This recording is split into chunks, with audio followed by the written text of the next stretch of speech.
Welcome, everybody, to episode 33 of Just Joshing. Wow, 33 episodes. Can't believe I've been doing this for almost 33 straight weeks. Kind of cool. And sometimes you get really, really cool roars. But anyways, let's do this introduction properly.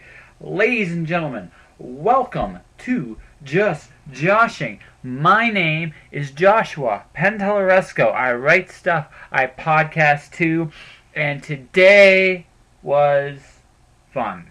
Where do I begin? Today was the kind of day that this is what life I want. Let's talk about this. Really cool. Got a really cool guest coming down the pike in about 3 weeks. Actually, I got a cool guest, period. Let's talk about today's guest first. Michell Plested is without a doubt one of the nicest, funniest, coolest dudes I know. He has he had a podcast himself, and we talk about that. We talk about Alter Ego Press. We talk about his current work, his superhero novel series, which sounds 10,000 kinds of awesome every time I hear of it. And we all know we had a good time and a good blast when we had that conversation. It was our second one, much like Mackenzie fixed last week. This week, it was just basically a matter of getting that interview redone, and it was a matter of, he was gracious enough to do it again. And like I said, it's one of those things where I really stupid bad. He was supposed to be my guest 2 weeks ago. This week was supposed to be Mirror World, but the way things worked out, this week, Mirror World switched 2 weeks ago, and now he's here this week. And really cool. So here is my day. I'm just going to talk about my day, and then we're going to finish back to talk about Michell. So today I woke up, and I was nervous because I wrote this comic script. It's literally the filthiest thing I've ever written. It's dark. My main character commits more crimes in 18 pages than most people imagine in a lifetime. Really fun stuff to write all the way through. So I get nervous because I've read it, and I put it together. I'm thinking, my big concern was it just dark for the sake of dark, or was there a real story there? First beta reader, a writer friend, and she kicked butt tonight in Red Deer, Alberta. Sarah Johnson tells me she loves it, and that made me feel good. Sarah's an incredibly talented writer in her own right, and her book, Suicide Stitch, you should buy it. It is probably some of the best short stories I've read this year. And, I mean, I really can't wait till I see her do a longer form book. I really can't. She has an incredibly interesting voice. When you meet her, she's one of these really quiet people. And and it was just, like I said, she's just this unique way of take on things that's just phenomenal. So that's how I started my day.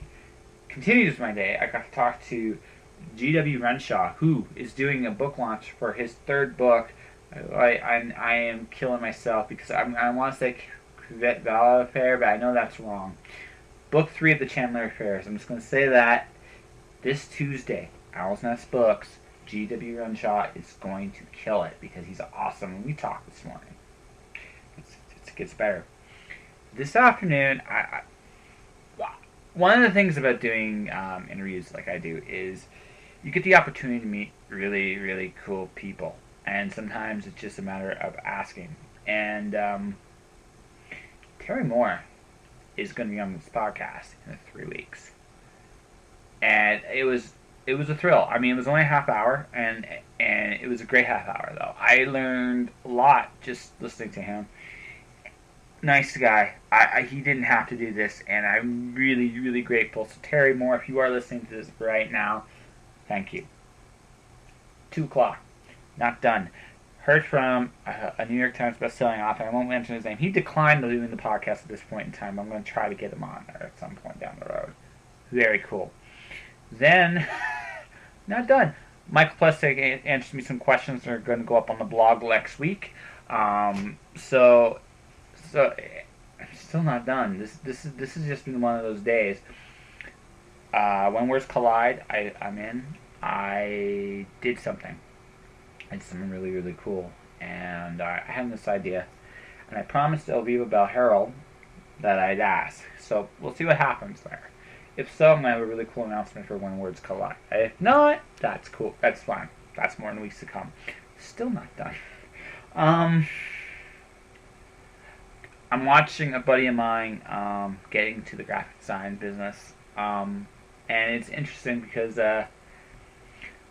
I'm not a graphic designer by any stretch of the imagination, but I've done the freelance thing for a while, a long time, and it's one of those things where some of the skills are universal and apply. So I got to give him some advice, and we'll see what he does with it, and I wish him the best of luck.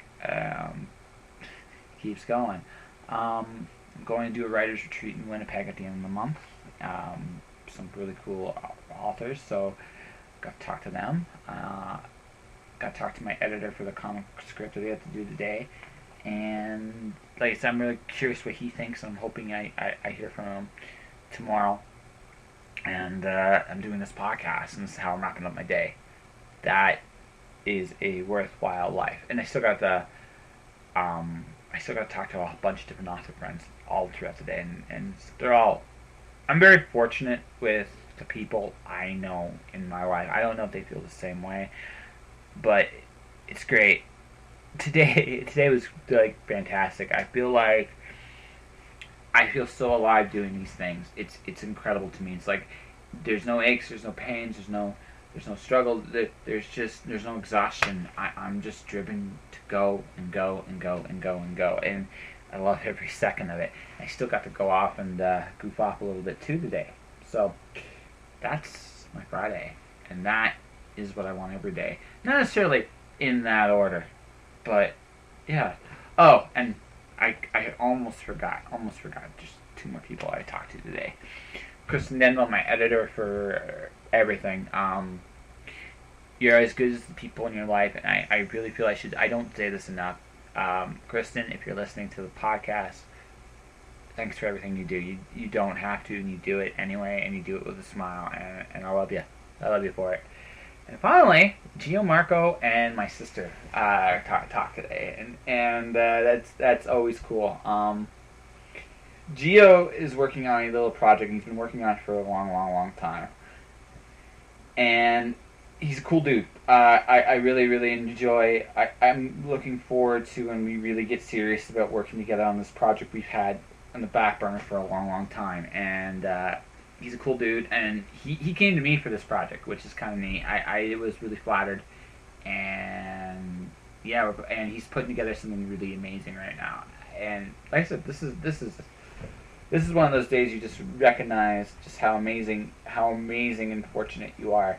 I got a thank you from Dirk Manning, which was really cool, and I feel like I'm doing all kinds of dumb name dropping, but this has been my day today, and again, these are the kind of things you live for. Finally, my sister. I love her. So, and it's great that no matter what I do or how great it is, I still have someone there that keeps me kind of human. And my sister's one of the best people in my life, and I love her to death. So yeah, this has been an incredible day, start to finish, and it's not done. I'm still doing the podcast. So now we're going back to Michell Plested. Michael is a very talented guy. Very, very, like me, he's got some incredible diversity. Like I said, he's probably the busiest busiest guy I know right now, and he's trying to get it all going, and it was a real pleasure to have him on the show. So, without further ado, let's talk to Michell Plested when we come back from after these messages. Yeah, I hope your day was as awesome as mine, guys. I really do.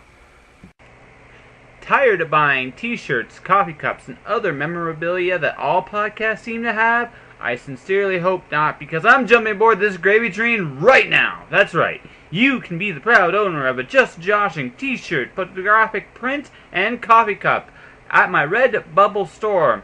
Redbubble has one-click ordering and will ship anywhere in North America. Check out http://worldwideweb.redbubble.com/ facebook.com/people/J Pentellaresco for more details. Well, no, because I'll turn it on, just so you know. Yes. It's just because well, this is kind of a new thing for me doing the podcasting thing, and I might make mistakes. And my biggest fear with this is because I don't have a good microphone yet. My biggest fear with this is going to be that the music here is going to interrupt. Should we go tell them to turn it off? No, it's okay. Oh, okay. It's okay. I'm not gonna. This is my mess to figure out. Well, and we may get interrupted. You know, the okay. millions of fans that are clamoring outside the store to come talk to you. I know, because you are once in a lifetime, buddy. You are once in a lifetime. Yeah. One life is enough. Exactly. No, I actually. I agree with that. Oh man. So how you been? I've been good. Yeah. I've been good. How about you? I just finished my poetry series 2 Oh, years very ago. good. Yeah. Good. No, I nearly broke down and cried. They've been in my head for 4 years. So it's like I told the story, it's done, it's out, and I'm like, now what? Well, no, I start tonight, actually. I got a comic series about a sniper who's been for a parallel universe.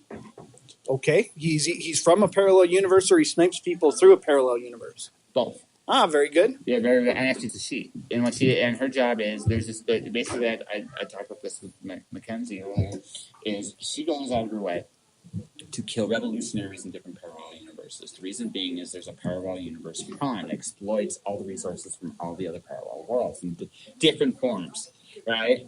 And her job, she is what I call the little option. If you can kill a person to prevent a revolution, she's the small option. They have a big option too, but I won't spoil everything in this story. But her justification for killing people is they're not people. And this applies, I think, today more than ever, because we live in a world now where class warfare is a huge thing.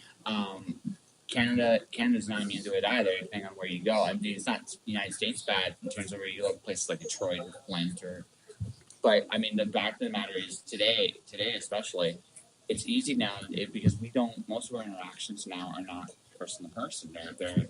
They're all virtual. They're all virtual. Yeah. So it's really easy to dehumanize people.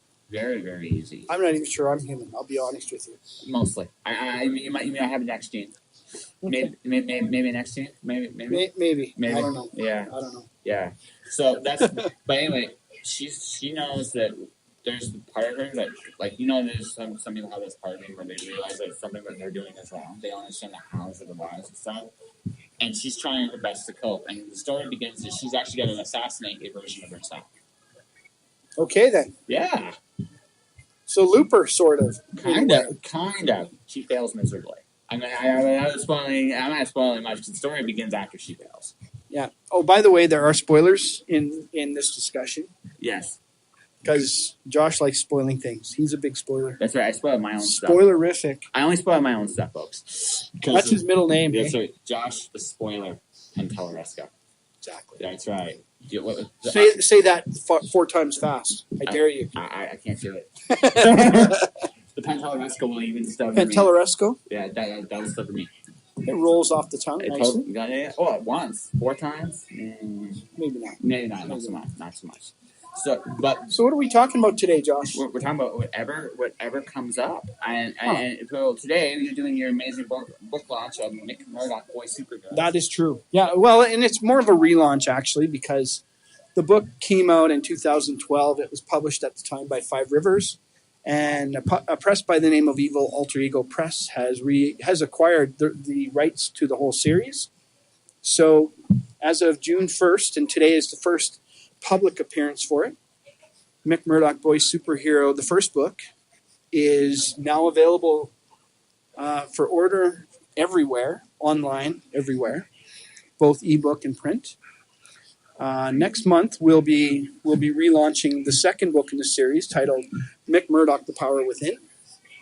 And on August 1st, just in time for When Words Collide, if you're in Western Canada, Calgary region, we will be launching the brand new Mik Murdoch book titled Mik Murdoch, Crisis of Conscience. Nice. Yeah. Nice. So, on that note, So the guy. What's it about? I was going to get there Okay. in a minute. But first, I was actually going to ask this since you were talking relaunches. Mm-hmm. So, talk about how the book gets relaunched. Well, I'm very fortunate in that the cover hasn't changed for the most part because the cover artist is actually a friend of mine. Nice. So the art is actually, he owns the artwork that's used on the covers. Of course, he's got the copyright on the covers. So when we acquired, or when Evil Alter Ego acquired the book, we were able to take the covers as well. Now, the big difference, which I really love, is the old cover was just the front. And the new cover is a full wrap, which is really pretty. So the book already looks prettier just from that. And we've done, we went through and we re-edited the book just to make it, make the flow a little bit cleaner. So, yeah, between a new cover, a little bit better reading flow. The book is largely the same, a little bit cheaper than it was before. Yeah, you guys remember from our first conversation that mysteriously disappeared. You told me that little horror story. Yeah. That made me cry actually a little bit when I heard that. I was like, oh, why would you do that to a book? Yeah, the unfortunate thing is, the old press, they had a different idea. And for right or for wrong, I always felt the books were a little bit overpriced. So the book was $21.99 in the first printing, and now we're selling it for $17.25. So that's not a ton difference, but it brings it into the actual range of young adult books. Well, which is huge because Mik Murdoch, Boy Superhero, is your young adult sounding as a kid. Yeah, absolutely. Yeah. And so now we get to the part where you get to tell me what it's all about. Wow, that's the best part. So Mik Murdoch actually was a character I had in my head from the time I was about, I'm going to say 12 years old. Just about the age of the character in the book, actually. And I grew up reading a lot of comic books. So, I'm thinking about kids being superheroes when I was a kid. That's a shocker. Yeah. No Billy Batson here. Yes. But I grew up in the country, just outside a small town, just being about 40 minutes outside a small town. And I'll hold up. We have Mackenzie Fisk taking a picture. That's right. And so I'm holding my book up as we do that and talking at the same time. My mouth is open. Okay. Ready? Awesome. Thank you. So, my piece sound is appropriate. Yeah, don't do the reverse piece because, that's bad news, right? Yeah, exactly. So, as a kid, I always dreamed of being a superhero myself. And growing up in the country, not a lot of tall buildings to climb or to swing between like Spider-Man might do. And so it just sat in my head forever until I finished writing my first novel, which was a fantasy, which has not yet been published, if ever. Mik Murdoch was the second book I ever wrote. And it was NaNoWriMo time. I thought, let's do it. It's always been there. It's been in the back of my head. And so for the next 22 days, I wrote Mik Murdoch. And I finished day 22. I hit 50,000 words on Mik Murdoch. And I kept going. So the book's actually about 60,000 words long now. It's gone through a number of iterations. But in essence, the story is about a boy from a small town who decides to become a superhero. Because, of course, small towns are known for the villains that creep around. And so it's not a totally usual story. It certainly isn't the kind of story that you expect. I've had people say it wasn't what they expected because they expect this boy to be kind of goofy and get powers and to be, really outspoken and Spider-Man. Sort of. And Mik Murdoch, he's definitely a kid who has no fear. He's willing to, if he sees something that he thinks is wrong, he's willing to put himself out on the line to try to fix it. And I think that's a characteristic I certainly wish I had more of, but certainly don't have enough. There's times I think when we're all faced with stuff that scares us and we kind of hesitate. I want to not.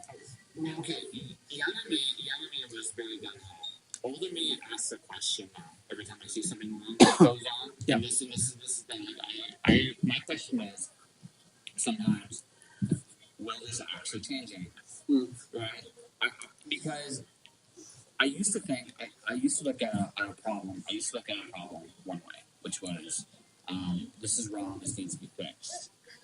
But when you get older, you kind of see also that sometimes the problem is not just because that person is a prick, but it's also because the person being victimized is letting it happen. And that was a very and so I'm very careful about that now because if I go in and solve a problem, this gets maybe really complicated up to it. When I go in now and try to solve a problem, I can solve it right then, right there, right? But will it help the person? Really? Yeah, are you giving the person a fish, or are you teaching them how to fish? Yeah. Yep. Exactly. Yep. Exactly. And that's a hard one. Because now, don't get me wrong, I'm sure there's a point I think everybody would step in. But I think I would hope. But I would but on the same token I'm like I see it all the time. There's something that I see all kinds of I walk by things I'm looking at and going, what the heck is going on here? Yep. But I'm like, and I really look, I'm like, if I do this, what will happen here? Mm-hmm. And that's a very, and again, I'm not saying I don't stop anymore. I won't step in, but I do get very conscious of that. Right.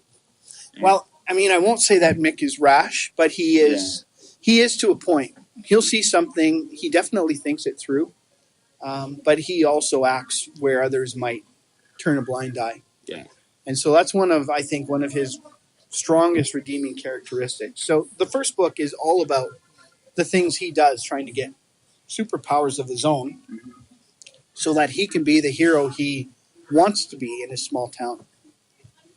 Now, as I said, small towns aren't known for villains, and sometimes the villainy that he sees is all in his imagination. That's awesome.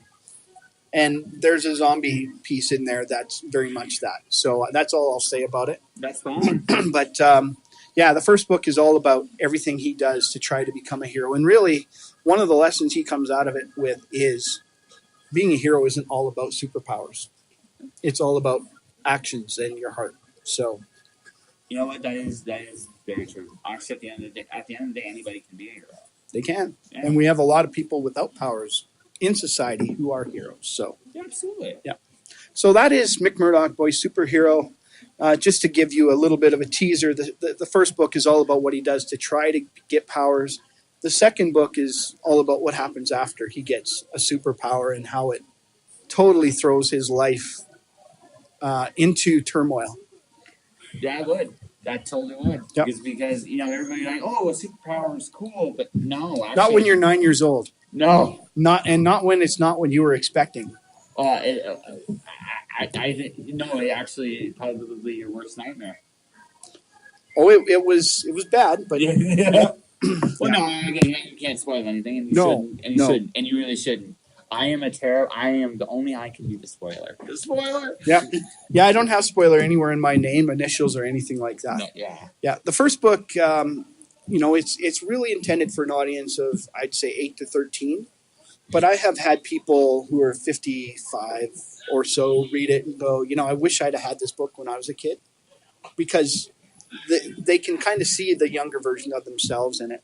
I've had people read it with extended families or just younger children, so read it to them for a bedtime story, who are well below 8 years old, and those children enjoyed it too. So it's really a multi-age book. While the hero is a boy, I've had girls tell me they really like it too. So it kind of crosses that whole piece as well. So I think this is my secret hope. This is my secret hope for me is no matter how old or curmudgeonly I get, I'm still gonna have a little bit of a kid at heart. Yep. I think that's important. And your book sounds like something that kids at hearts. I think so, and I hope so. Yeah. So yes, that is today is to spread the word to all the lovely young people out there. Yeah. Young and old. Young and old. Yeah, that's right. So people, when this comes up, this song will be done. When's your next one? The next one comes out. So the next book launch is July 1st. Well, that's when it's available everywhere in the new form. When do I do my next launch? It's going to be in a while. Yeah. So I'll be actually at the CBC parking lot on June, I think it's June 11th. Okay. They're doing a celebration of the Little Free Libraries. Nice. And for those of you who don't know what a Little Free Library is, that is if you've ever driven in an area and you see this odd-looking box with books in it on someone's front yard, that's a Little Free Library. They're giving books away. It's really meant you can take a book and leave a book. Yeah. And so they're celebrating that. I'm fortunate to be one of the authors that they've invited to come to the celebration. So I will be there. In that case, and that will be up. This podcast will go up this week. Cool. Yeah. Cool. Yeah. It's just because. I mean, this is just me just apologizing to you again. Because no, I felt so bad. You have no idea how terrible I felt. I was like, oh no, like I do. Every podcaster's had their horror story. Yeah, no, that's mine. Uh-huh. And so before we continue, we should also mention it. Once upon a time, you were a podcaster. That's true. I have a podcast on my site that I don't actually do anymore. It's called Get Published. There's 157 episodes of Get Published where some are just me talking about various things, but the vast majority of them are me interviewing or having conversations with authors and editors and publishers and agents about writing and about the business of writing. So, yes, it's available on iTunes.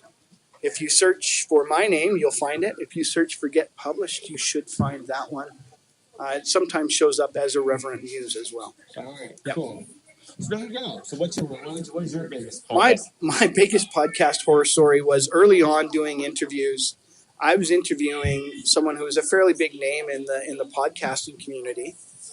He was situated in Florida, southern Florida, and we started the interview, and we're having a nice conversation. And I started to get some feedback. I started to get some cutting out of the audio because I do most of my podcasts over Skype.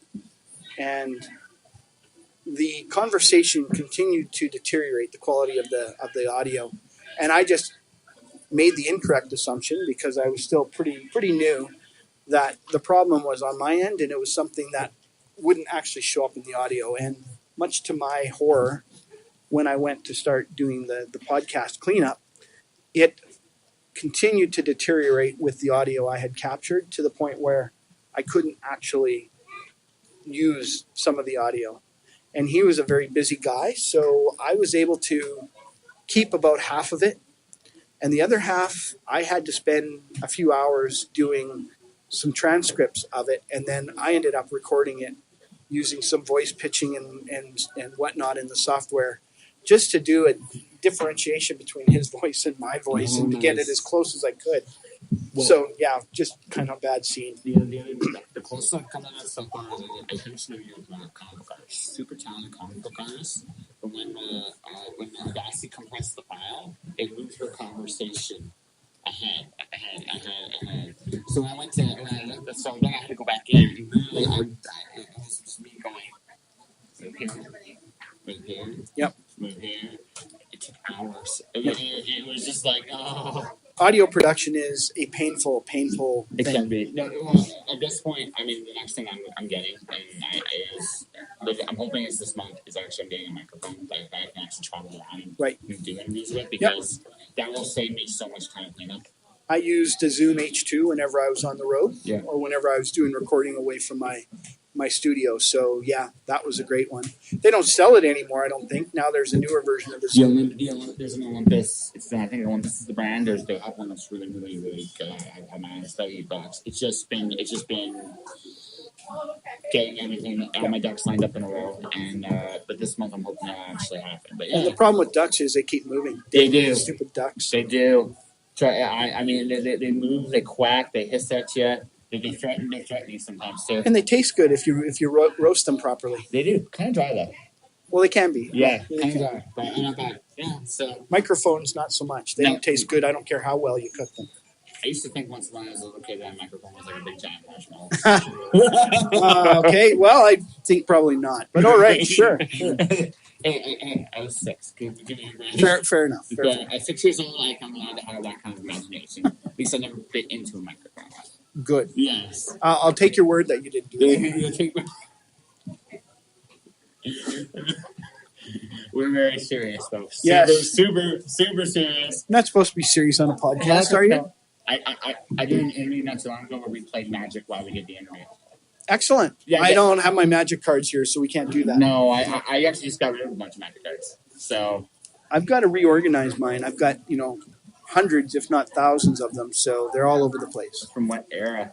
Yes, Oh, all over the place. okay. All over the place. You play in the current format now? No, I haven't bought any cards in a few years, so I'm not actually tournament legal anymore. Yeah. You might be legacy legal. Maybe. But you are a legend, right? Not even in my own mind. No, not yet. Not yet. Someday. Maybe. Someday. Yeah. Maybe.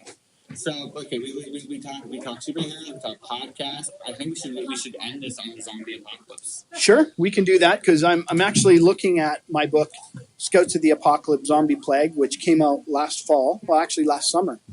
It is the first book in a trilogy about, obviously, scouts and zombies that takes place in the Calgary area, which I thought would be fun because I'm a scout leader, and this started out as a campfire story for my scouts. So I was listening to some very bad ghost stories around a campfire, and I kind of told them to all step back, and I told them the story of our scout troop when we left the following day to come back to Calgary from our camp. And we talked about how we left the woods, and we came upon an accident scene. And what made the accident scene more bizarre and more horrifying than maybe usual is there was a body. Well, there was half a body, the lower half of a body, on the road by the wreckage. Now, the wreckage was 2 cars, and there was half a body. So you got to do the math there. Legs don't drive worth a damn by themselves. And you normally need 2 sets of whatever to do the driving. So there was clearly some missing pieces there, and it didn't look like emergency services had been around. So that's where it all begins. And as we make our way back toward Calgary, we discover more and more that something very bad has happened. And it changes from being a trip home to Calgary to being, how do we survive?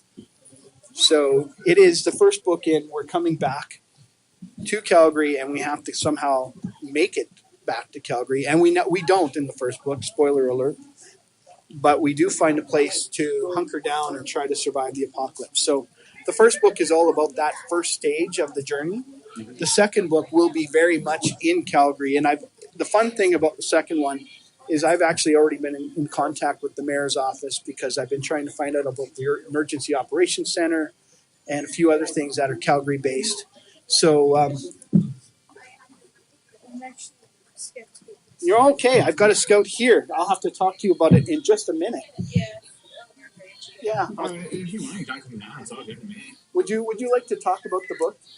So this is actually, this is actually Hawkwood Scouts. What group are you with? Excellent. And I've talked to Silver Springs. So this is about the group coming back from a camp out near Water Valley. And there's been a big zombie apocalypse hit the earth. So as we know, who's going to survive the zombie apocalypse? But scouts. Right? You're all trained in zombie apocalypse there. If you want to have a look at it. Okay.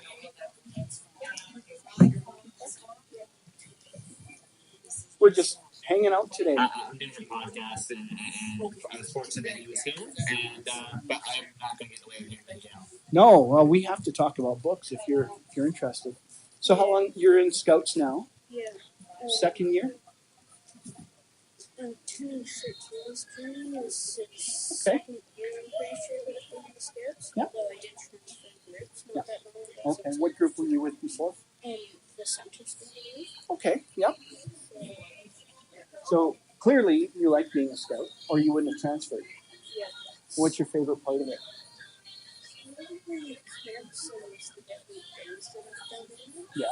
Yeah, I like the camps too. This one, we actually do a camp in the fall where we build our own shelters. So we don't cut down trees because that would be bad. The trees need to keep growing. So we use tarps and we use ropes and we use duct tape and we use all sorts of good stuff. And we build our own shelters that we stay in. So this one was actually a campfire story for my guys who were telling really, really, really bad ghost stories. So I told them the story about our group when we came back. So that's what that's all about. That's the first book in the trilogy. I like how the first part seems to be ladies across the road. That's right. Well, That reminds me of Woman Up, when the Boy Scout was when they told the old man across Yes. the street. yeah, and he's beating them with his cane. No, that the boy who went with him the whole Yeah. time. Yeah, you're right. That's- You're right. It's a Yep. Yeah. Well, that's what Scouts used to be known for, helping old ladies across the street. But now old ladies don't want to be helped anymore. Sometimes. I'm glad to hear that you're in Scouts, and I hope you enjoy it. Yeah, I do. Good. Good. Yeah. And so they called it the group that we played with the Lord. They called it that. And so it was a group not that far. Okay. This is a community center not that far from here. Yeah. I don't remember the number, but So have you taught your new group how to play it? yeah, so I've told them what the leaders of that and so Okay. So basically, the way you play it is Hey, Darren. there's little lights hidden around the forest Uh-huh. around the campus. And so the way that this works is because it was actually the other group, the ones that we were camping on had been donated to them Okay. by some friend of the state leaders and like that. And so they had the blue lights. So did you have to then find the the lights? scouts would have to creep around in the dark Yeah. without getting assaulted by the leaders or the venturers, which the venturers and the leaders would carry around flashlights and blink it at you. Yeah. And if they caught you in the flash, then you're out. Yeah, you gotta go back to campfire and you can join the game again. That's cool. That's very cool. Yes. How's it going, Mike? Good. Selling Good. lots of books? I'm selling some, and I get to talk to more people. I've met a new scout. Good to meet you. Thank you. Awesome. Thank you for telling me. Hi, Sarah. And so Hi, Mikey. Hi, Mike. No. Okay, stop patting my belly, Okay. you weirdo. Okay, that's so nice. See you later. guys. Thank you. Bye now. Sam, I Tchotchke and actually had this conversation with Robert Sawyer. Actually, when he was on the podcast, and the biggest thing I noticed when you go to the chapters now is that the actual book section has shrunk. oh yes, Big time. I mean, there used to be a lot more books in a chapter. This is a big, Croker's a big bookstore. And it's still a lot of books here. I mean, we're surrounded by them literally right now, but we're also surrounded by Harry Potter board game stuff right over there. We are also well, we surrounded talked about Magic. I don't think they have Magic, but they definitely have Settlers of Catan, Yes. and they've got Munchkin, and they've got stuffies. And you go farther up, you got bags, you got stuff like that. This is what I call the Amazon effect, because Amazon has come in and has basically said we are now the large book chain you all have to answer to, and as such, it has been taking pieces out of the Oh yeah, it's been nibbling away at their business for sure. Yeah. And me and like I said, me and Rob Sawyer were on the podcast. Like in our talk, we mentioned about that. It's like a puddle evaporating, and literally it is. I love Chapters as a bookstore. I don't, as it currently sits, I see the actual bookstores shrinking. You know, I don't disagree with that. The thing that gives me a little bit of hope is they have chosen to expand their inventory to non-books so that they can continue to sell books. So, I mean, if I were to look at the options, one being we only sell books and watch them go out of business, or a la Borders, right? Or continue to sell books and and a lot of other things that bring people in. I certainly encourage them to do the other things too. Oh yeah, but Borders went out not just for that. What killed Borders is I lived in the States and I was going to Borders bookstores all the time. But the big thing that killed Borders was their lack of service. That in the bookstore, that's Barnes and Noble in Chapters. We look at them in terms of the actual model of the bookstore. They're very similar. They're very, very similar. But the big thing about the Barnes and Noble, Barnes and Noble is still there and Borders is not. Barnes and Noble as a general had book people in their bookstore. Mm. They Well, still yeah. they and that's a huge thing too. When I look at chapters, the biggest thing chapters needs to work on if they want to keep it as still a book centric place. Yeah. Is they got to get more book lovers in these places. Right. Well, and I've really got to shout out. I'm at the Crowfoot chapters today. Yeah. And Rich, who's their consignment manager, he's taking good care of me, getting me set up to be here today. David, Larissa, they've really done a great job in making me feel welcome and helping me get my table all ready. And just the rest of the staff are really awesome. So this is a great store. And if you're in the Calgary area, Crowfoot Chapters is a great place to be. Signal Hill Indigo, which is also they're affiliated, is another great one. And Stacy over there always takes great care of me too. So I could give shout outs for the managers at any of the stores I've been in because they're all awesome. Oh yeah, no, like I said, and they're good people. I mean, that's. But I mean, that's the reality of like I said, I do see chapters still in business in the years to come. I'm like I said, really interesting to see how it evolves from here, and that's pretty much kind of where I go. Right. So we've done podcasts, apocalypses, and magic, and we talked about boy superheroes. We have. So. Is there anything else that's coming down the pike that we haven't talked about yet? Well, what we haven't talked about is Evil Alter Ego Press, which is the press that has done the reprint of Mik Murdoch 1 and 2. Evil Alter Ego was a concept, actually I'm one of the founders of it, all transparency. My publishing partner and I started this just over a year ago. And this Mik Murdoch is actually our 4th book. And you'll have to pardon me while I sign one here. Michael's doing the Who am I basing of making it books? out to? Sure. Okay. All right. Not Owen and Andrew? I'm kidding. I'm joking. So Andrew is Andrew, right? Is it too fast? That's all good. And Owen is Owen. Your parents didn't do anything to you like my parents did stuff to me. They spelled your name in a normal way. That's right. I'm sure they have conversations about what stuff you were kids.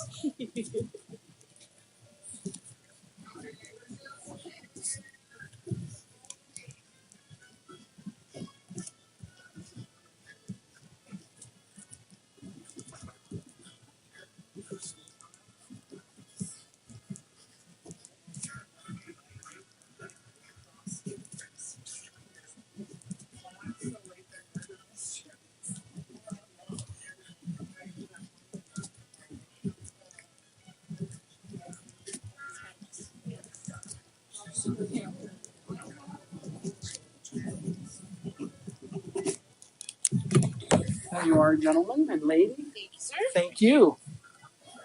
I hope you enjoy it. You have a wonderful day. Enjoy the sunshine out there. Mow your dad's lawn. You don't do that though, right? That's dad's job.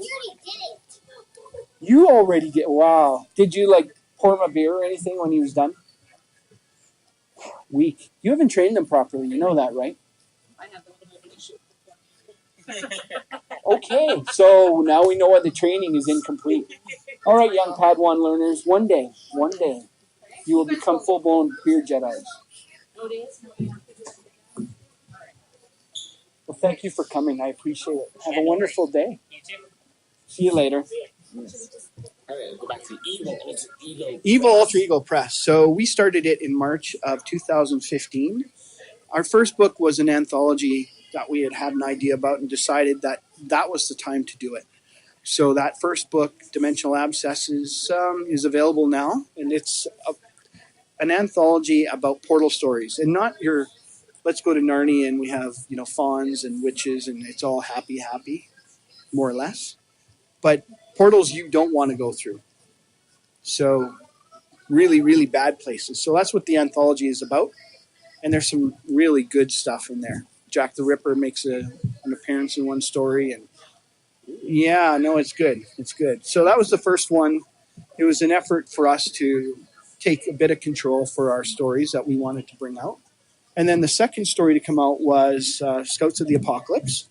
And the third was a novel called The Fountain by Susie Vidori, which is a really fantastic, kind of a supernatural, little bit of romance, but not. If you've ever read kind of boarding school type stories, it's got a little bit of that in it, but it's really well done. And that came out in June of last year, and it's a pre-Aurora finalist actually this year. So that was, thank you. So that was the third one out. Now we're bringing the Mik Murdochs out. So we'll have, I think, 6 books by the time the year is out, if we're really slow, and maybe even more than that. So Evil Alter Ego is a YA press. It is intended to be a partnership between the publisher and the authors. So there are authors out there who really would like to self-publish, and we hope that when they're done with, being with us, that if they choose to move on, then they'll have all the tools in their kit to be able to take their own books forward as well. So this is almost like getting publishing to the next level in terms of you're actually teaching people how to actually get it. I think so. That's really the intent, and we're hoping to make the press a little more school friendly. So our intent this year is to start creating learning materials for teachers. So the intent is when a teacher needs a lesson and they've got one of our books, they'll be able to refer to those materials and actually teach their classes based on what we provided for books. That's cool. So who knows? Maybe after the world will pitch something to you. Because as you know, I got some pretty wacky ideas. We don't mind wacky. Yes. We don't mind wacky. All right. So I think between all the wonderful interruptions and stuff like that, we do have something that is coherent of an interview. I hope so. I sincerely do too. If not, I'll have to hunt you down. No, I actually sincerely hope Hunt me down like a dog. That's right. That's right. Well, actually, that's scary tricky. You're a scout leader, so you'd be resourceful and tricksy and stuff. I might be able to avoid capture for a while. Exactly. Yep. So, if people were to find you online, where would they find you? You can find me at www.michellplested.com, and I spell it out because I spell Michael in a really weird way. It's okay. It's okay. Like I said, we talked about the school thing, like where you spelled right earlier. Like my last name's Pantelleresco. You can only say that 4 times fast. Exactly. So I mean, I've heard some good ones. My personal favorite still Cantelamigo. That's an old telephone joke. That's my personal favorite, but not the one I heard all the time. So yeah, I'm sure it wasn't. Yeah. You can find me on Twitter too, Plested. I'm on Tumblr. I'm on Pinterest a little bit. I'm on Google Plus. I'm all over the place. So you'll find me usually Plested or by my full name. All right. Michael, thank you very much for letting me do this again. No problem. Thank you. And that was Michell Plested. Yes, I said his name right on the end here. He's really worried here on episode 34. I kept the kids' conversation in for just one simple reason, even though I know... Josh.